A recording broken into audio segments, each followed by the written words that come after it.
படுக்கை அறையில் சுவாமி படம் வச்சுக்கலாமா சார்? காலையில் எழுந்த உடனே நான் சுவாமி படத்தினுடைய முகத்தில் முழிச்சு எழுந்திருக்கிறது தான் எனக்கு பழக்கம் சார். எனக்கு வெங்கடேச பெருமாள் ரொம்ப பிடிக்கும், அவர் மேலே அதீதமான நம்பிக்கை. ஆகவே நான் என் எதிரிலேயே கண் அப்படி திறந்த உடனே நான் பார்க்குறதுக்கு வெங்கடேச பெருமாள் ஃபோட்டோ வச்சுருக்கேன் சார். எனக்கு முருகனை ரொம்ப பிடிக்கும் சார், எனக்கு விநாயகரை ரொம்ப பிடிக்கும் சார். அவங்களுக்கு இஷ்ட தெய்வத்தை நீங்கள் கேள்வி கேட்குறதுக்கு முயற்சி பண்ணுறீங்க. ஆனால் என்னுடைய கேள்விக்கு முதல்ல பதில் சொல்லுங்கள். சுவாமி ரூமில் சுவாமி இருக்கிறது உத்தமம்.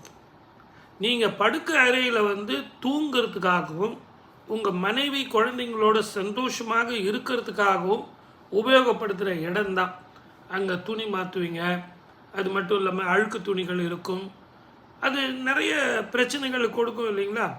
வீட்டில் உங்களுக்கு நீங்களும் உங்கள் மனைவியும் பிரச்சனைகள், அதே மாதிரி பேசுறது, ஊடல் கூடல் அப்படின்னு நிறைய இருக்கும் இல்லைங்களா? அப்போது அந்த இடத்துல இருக்கிறது நல்லா இருக்குமா அப்படிங்கிறத உங்களுடைய மன தீர்ப்புக்கே நான் விட்டுறேன்.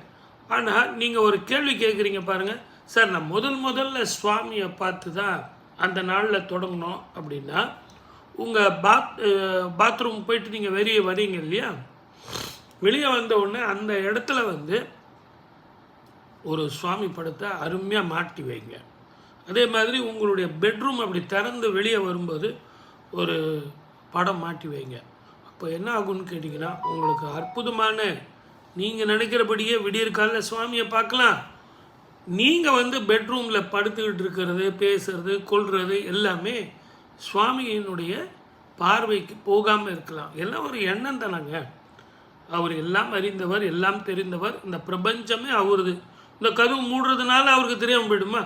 எல்லாமே தெரியும். இருந்தாலும் ஒரு மரப்பு வேணும், ஒரு திரை வேணும் அப்படிங்கிறதுக்காக தான் இதை சொல்கிறதே ஒழிய, நீங்கள் அந்த திரை போடணும் சார், எனக்கு அந்த வசதியெலாம் இல்லை சார், நாங்கள் இருக்கிறதே ஒரு ரூமில் தான் இருக்கிறோம் அப்படின்னா அதுக்குன்னு ஒரு பாக்ஸ் மாதிரி செஞ்சு வச்சுங்க, ஒரு சின்ன ரேக் செஞ்சு வச்சு ஒரு ஸ்க்ரீன் போட்டு வச்சுங்க, அவ்வளோதான். அந்த ஸ்க்ரீனை திறந்து சுவாமியை வழிபட்டு அந்த நாளை தொடங்குங்க.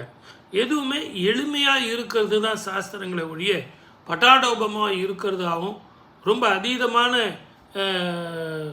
பணம் செலவு பண்ணுறது சாஸ்திரங்கள் கிடையாது.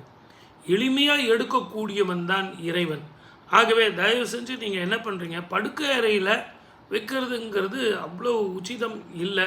இருந்தாலும் நிறைய பேர் கண்ணாடி வைப்பாங்க, அது கூட தவறு. அது ஏன் தவறுங்கிறத நான் இன்னொரு எபிசோடில் உங்களுக்கு சொல்கிறேன். சப்ஸ்கிரைப் பண்ணுங்கள், ஷேர் பண்ணுங்கள்.